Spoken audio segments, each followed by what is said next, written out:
In the last 100 years, Shanghai has been at the forefront of change in China, and one person whose family played a pivotal role in the evolution of China is Nora Sun. She's the granddaughter of Yat Sen, the founding father of modern China, and she joins us now. Nora, welcome to the program. Do you have any memory of your grandfather? No, he died before I was born. Now, your grandfather is revered as the founding father of modern China, and I've seen his portrait hang alongside the portrait of Mao Zedong in National Day celebrations. Yes. He's revered here in mainland China and also in Taiwan. What do you think of that kind of idolatry? How does it make you feel? Well, I didn't really pay much attention to it because since I was born, it just happened. This is the way it is. And, but of course, as I grew older, I thought, oh, this is pretty neat to have such an illustrious grandfather. And his legacy still lingering today? How does that make you feel? Well, I'm very proud, of course, to be a descendant of such a famous, well-respected man. And his legacy exists because he really is the only person that nobody can find fault with, because he did everything his whole life for the people of China. You spent your childhood here in Shanghai before you moved out during the Communist Revolution. What was it like to have a childhood in Shanghai then? Well, again, because I don't know any different, I guess I just thought that's everybody's childhood. Now, you were kidnapped when you were 8 yes, years old. yes. Was Shanghai a dangerous place then? I guess. I guess it was, in the sense that there were all these different concessions, and each concession had their own laws. There was extraterritorialities. So therefore, if you were in the French concession, the French law, ruled.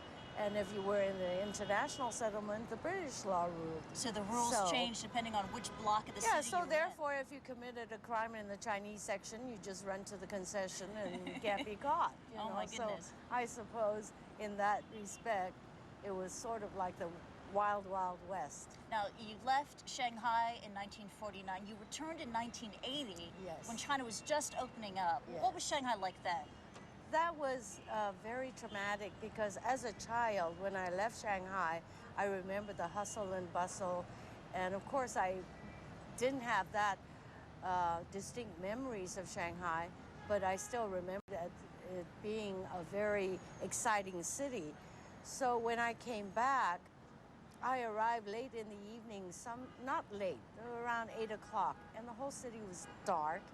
And then the next day, when I looked at the buildings, every building was old and dilapidated and sad. It reminded me of an old woman, a movie star, who has passed her prime. Very different from the Shanghai of today. Yes, and yes. you have ties in Taiwan, in the U.S., around the world, yet you choose to live in Shanghai. Why? Well, from 1980, I came back to Shanghai repeatedly throughout the years, and then I was assigned here by the U.S. government. I was assigned to Guangzhou, and then I was assigned to Shanghai. And after my stint with the U.S. government, I started my own company in Hong Kong, and I was traveling to Shanghai regularly. And after a while, I thought, well, Shanghai's getting very exciting. I think I'll move there.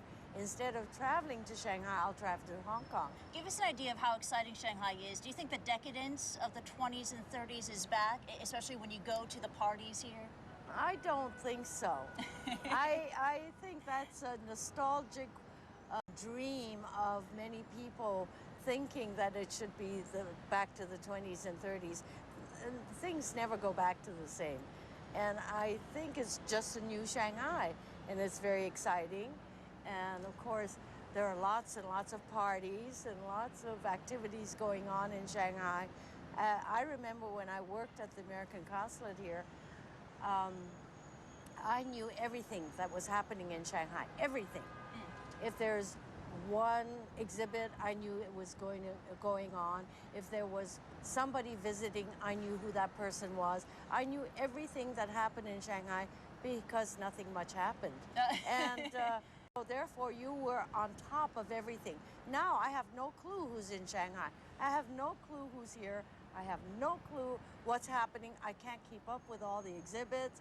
I can't keep up with all the fashion. I guess it's just a sign of just the buzz and the dynamism that is here in Shanghai today. Nora Sun, many thanks indeed for joining us. We're going to have to leave it at that, but that was Nora Sun, the granddaughter of the founding father of China, Yat Sen. Let's hand it back to Angeline Hugh. Okay, just before you go there, I know that we've just heard that the decadence of the 30s may not be still with us, but there was something of a grand party going on at the weekend, Kristie. There was, in fact, Saturday night, Giorgio Armani was here. There was a big Armani party, and we have reports of Zhang Ziyi sightings in our hotel room. Alas, I was not invited, but Nora Sun was invited. She didn't get a chance to go because of another commitment, but yeah, the parties are definitely happening here. If you're a member of the glitterati, Shanghai is where it's at. Hugh. I can't imagine a party that you wouldn't be invited to, Kristie. Thanks very much for that. We'll come back to you a little later on in the program.